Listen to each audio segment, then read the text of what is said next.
When you go quiet, a narcissist doesn't find peace. Instead, they feel a deep panic. This is because your silence is the one thing they can't control, twist, or use against you. If you've ever wondered what goes through their mind each day when you stop feeding their ego, keep reading. What they think will likely surprise you. If this sounds familiar, take a moment to pause and breathe. You're not imagining their reactions, and you're not overthinking your decision to go silent. You are taking back your power. The more you understand how they operate, the more control you gain over your own life. So stay with me.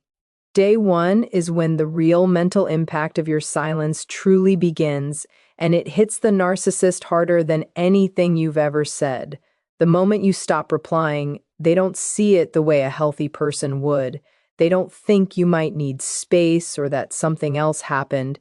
Instead, their mind instantly jumps to one thing: ego panic. Your silence isn't neutral to them. It feels like an insult, a threat, and a direct challenge to the image they have of themselves. They're used to you reacting, explaining, defending, clarifying, or trying to make them feel better. The instant all of that stops, they feel the ground beneath them shift. They experience a sudden loss of control, and control is vital to them. Without it, they struggle. On this first day, they go through all the predictable thoughts. They won't last, they always come back, they need me more than I need them. These thoughts aren't based on reality. They come from the fantasy world they've built where they are the center and everyone else exists to serve them. Your silence creates a small crack in that world, and cracks bring fear, but they hide that fear with arrogance. They convince themselves you're playing a game and that they're still winning. They might even inwardly smile at the idea that you're trying to get a reaction from them, because in their mind, you're not capable of truly detaching. But underneath that arrogance is a deep restlessness. They can't sit still. They check their phone more often than usual. They scroll through old messages. They look for any signs that you're still focused on them. They might even replay old voice notes or memories, not because they miss you, but because they're trying to reassure their ego that they still matter, that they're still in charge. Your silence introduces the one thing they cannot handle: unpredictability. They don't know what you're thinking, what you're planning, or what will happen next. This mental confusion is torment for them. Even on day 1, the cracks in their confidence are already starting to show. Day 2 is when the silence really sinks in, and the narcissist begins to feel something they hate to admit: withdrawal. Not emotional withdrawal, but control withdrawal. They relied on your reactions much more than you ever realized. Your responses, even the annoyed ones, kept them going. They fed off your attention, your explanations, your efforts to fix things, your desire to make the relationship work. When all of that suddenly vanishes, they feel it like an addict feels the absence of their drug. They become restless, easily distracted, and yet oddly obsessed with you at the same time. They start looking for any sign that you might give in. Did you look at their story? Did you post something sad? Did you accidentally like something? They're searching for proof that you're still within their reach. On day 2, their mind shifts into analysis mode. They reread your last messages. They see your silence as a strategy, not a boundary. They think you're doing this for attention because that's how they operate. They assume your silence is a performance, not a clear decision. They start guessing how long you'll last, convincing themselves you won't be able to keep it up. And every hour that passes without a message from you adds more frustration to their ego. They won't admit this frustration to anyone. In fact, they might even act colder, louder, or more distant on the outside, pretending they don't care. But internally, their mind is racing, trying to figure out why you're not responding as they expected. This is also the day they become like surveillance experts. They watch your online activity like it's a mission. They check timestamps, profile changes, status updates, anything that tells them you're still aware of them. But the real fear growing inside them is simple. What if you're not checking on them at all? What if your silence isn't a game? What if they've actually lost their hold on you? Day 2 is where their confusion mixes with anxiety, and for the first time, they begin to sense that something is truly slipping out of their control. Day 3 is when the narcissist's ego begins desperately trying to protect itself. Your silence has now lasted long enough to make them deeply uncomfortable. So they start doing what they do best, rewriting the story in their favor. They can't accept the idea that you step back because you're exhausted, hurt, or finally done. That truth is too threatening. Instead, they create stories that soothe their ego and allow them to feel superior again. They tell themselves you're being dramatic. They convince themselves you're too emotional, too attached, too invested to stay silent for long. In their mind, this isn't a boundary, it's a tactic for attention. They genuinely believe you're still focused on them, even if you're not speaking.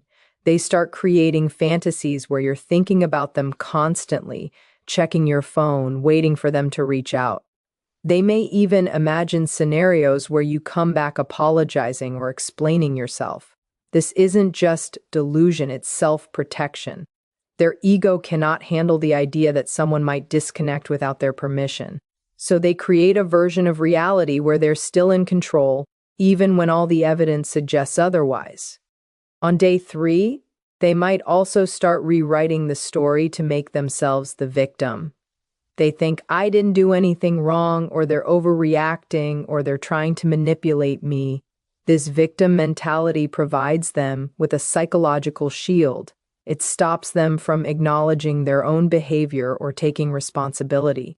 Blame becomes a powerful defense, and they cling to it tightly. What's interesting is that while they're rewriting the story in their head, they're also watching you more intensely. They want every piece of information that supports the narrative they're building. If you're quiet, they'll say you're sulking. If you're active online, they'll say you're seeking attention. If you post something positive, they'll insist you're pretending. No matter what you do or don't do, they twist it to fit the story that keeps them safe from accountability. Day 3 is where their fantasy grows stronger because facing reality would mean admitting they're losing control, and that's something their ego refuses to do. Day 4 is when the narcissist's inner world starts to shift from simply denying what's happening to feeling irritated. And that irritation quickly turns into anger. Your silence, which they first brushed off and then tried to explain away, has now become a direct threat to their feeling of being superior. They don't see your silence as a boundary or a reaction to their behavior. No, they see it as profound disrespect. It wounds their ego in a way they cannot tolerate. And when a narcissistic ego is hurt, the first reaction isn't sadness or self-reflection. It's rage. Sometimes quiet, sometimes loud, but rage nonetheless. On this day, they begin mentally tearing you down to regain a sense of power. They start telling themselves you were never that special, never that important, never truly irreplaceable. They go through every flaw they believe you have, every mistake you ever made, every moment you showed vulnerability. This mental devaluation is their way of making you seem smaller so they can feel big again. In their mind, if they can convince themselves you weren't valuable, then losing your attention doesn't matter. But the truth is, the harsher they are in their internal thoughts, the more threatened they actually feel. They might also outwardly start behaving in ways that seem cold or uncaring. They could act happier on social media, post something to grab attention, or pretend they've moved on. They're not doing this because they're fine. They're doing it because they want you to see it. They want you to feel insignificant. They want you to react. But your continued silence cuts off their access to your emotions, and that only makes their anger stronger. Inside, they're grappling with a bigger fear. If you can stay silent this long, maybe you're actually slipping away. Maybe they don't have the power they thought they did. They won't admit that fear, even to themselves, so they bury it under arrogance, insults, and a manufactured sense of superiority. Day 4 is when they try their hardest to convince themselves you don't matter. But ironically, it's also the day you occupy their mind the most.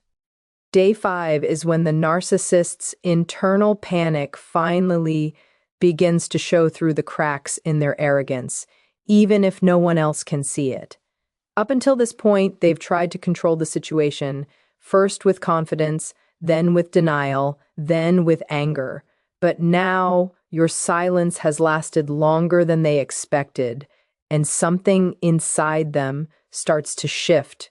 They won't say it out loud, but they're worried. Not worried about losing you as a person, but worried about losing what you provided: attention, validation, emotional support, stability, admiration, the feeling of being important. You were a source of supply, and now that source has gone quiet. That's when the feeling of scarcity kicks in. Behind closed doors, they start wondering who will fill the void. They need someone to listen, someone to react, someone to admire them, someone to soothe their ego. Without that, they feel empty, bored, restless, and irritated. They might start looking around for replacements: old flames, friends, online contacts, anyone who can give them the attention they've lost. But even as they do that, they still can't fully ignore the discomfort your silence is causing. It's like an itch they can't scratch, a constant reminder that something has slipped out of their control. On day 5, their thoughts become scattered and inconsistent. One moment they try to convince themselves you were insignificant. The next moment they wonder why you haven't given in yet. Then comes a flash of fear. What if you're truly moving on? What if someone else is giving you the validation they used to keep for themselves? What if you realized your true worth? These thoughts deeply frighten them. That fear, mixed with insecurity, drives them to overthink your silence more than they ever expected. They won't reach out directly yet because their pride is still too strong, but deep inside, they're watching, waiting, calculating, because for the first time, the possibility is becoming real. They might be losing their grip on you, and that is the one outcome they never prepared for. Day 6 is when the narcissist's panic turns into a strategy. At this point, your silence has lasted long enough to deeply unsettle them, irritate them, and force them to question the power they believe they had over you. They're not just uncomfortable anymore, they feel threatened. And when a narcissist feels threatened, they don't self-reflect, they don't apologize, they don't suddenly understand your pain. Instead, they switch into testing mode.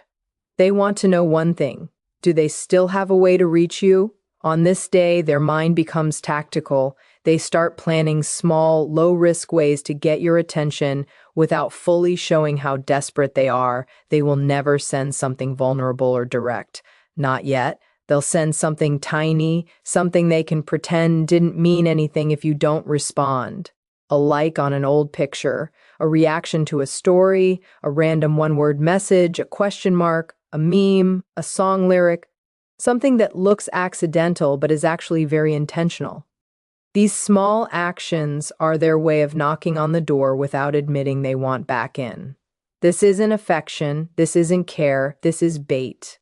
They're trying to see how much of a hold they still have on you. They want to know if you'll respond immediately, slowly, angrily, emotionally, anything, because any reaction tells them they still matter. Any reaction reassures them that their source of supply isn't completely gone. Silence, however, tells them the opposite, that you're slipping out of their control, and that terrifies them far more than losing the relationship itself. Inside, they're restless, annoyed, and deeply curious. They start imagining how you'll react to their attempt. They prepare excuses in case you ignore them. It was a mistake, I didn't mean to send that, just checking something. These excuses protect their ego so they can pretend they weren't reaching out on purpose. But behind the scenes, that tiny action is a huge admission. They can't fully tolerate your silence anymore. Day 6 is where their mask starts to crack. They test you not to reconnect, but to prove to themselves that they still have power. And if you stay silent through their test, it shakes them more than you'll ever see. Day 7 is where the fear hidden beneath the narcissist's bold front finally begins to show. Up until this point, they've cycled through shock, denial, ego-driven stories, anger, and attempts to test you. But on this day, something darker starts to creep in, the fear of being exposed. Your silence has lasted long enough that they can no longer predict you, understand you, or control your reactions.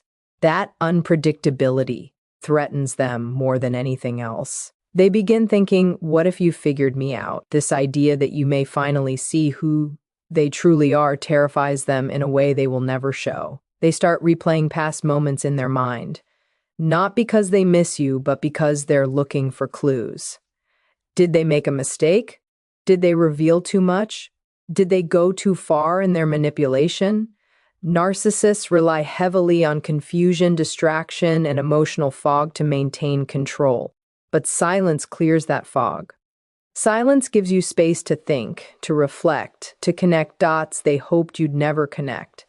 And on day 7, they sense that shift. They fear that you are no longer under their spell.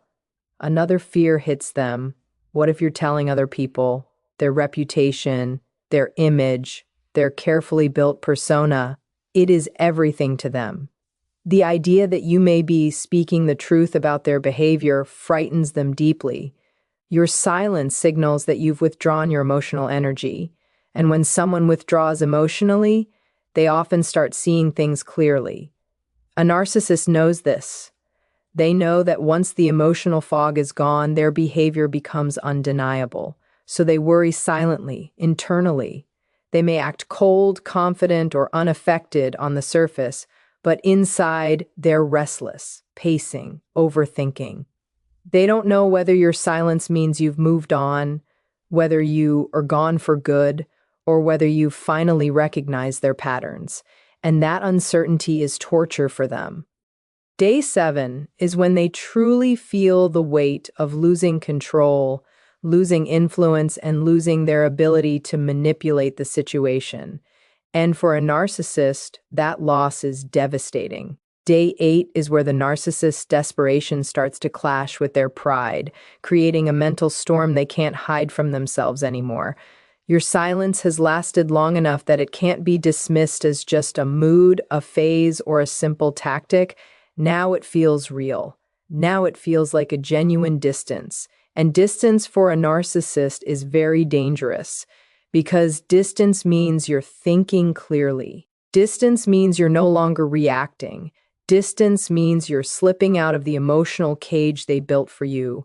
On this day, their thoughts swing between two extremes. One moment, they pump themselves up with unrealistic confidence. They cannot live without me. They always come back. They need my attention. These thoughts are like bandages for their ego, trying to cover the growing wound your silence is creating. The next moment, those bandages fall off, and fear hits them like a wave. What if they're actually done? What if they've met someone else? What if they've seen the truth? They hate these thoughts because they expose the one thing they don't want to admit: you mattered more to them than they ever let on. This is also the day they start getting ready for a return, but only on their terms. They begin imagining how they might reach out in a way that protects their ego. They practice messages in their mind, something casual, something funny, something that sounds completely unbothered. But underneath all those practice texts is a single goal. They want proof that you still respond to their call. However, they won't send anything yet. Their pride is still too strong.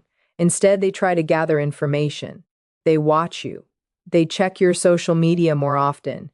They try to figure out your silence like it's a puzzle they have to solve. They wonder if you're healing. They wonder if you're waking up. They wonder if you've recognized their patterns. And deep down, they know something is happening that they cannot undo. Your mind is clearing. Your emotions are settling. Your perspective is becoming sharper. Their biggest fear becomes undeniable. Your silence is changing you. And they can't control who you're becoming without them.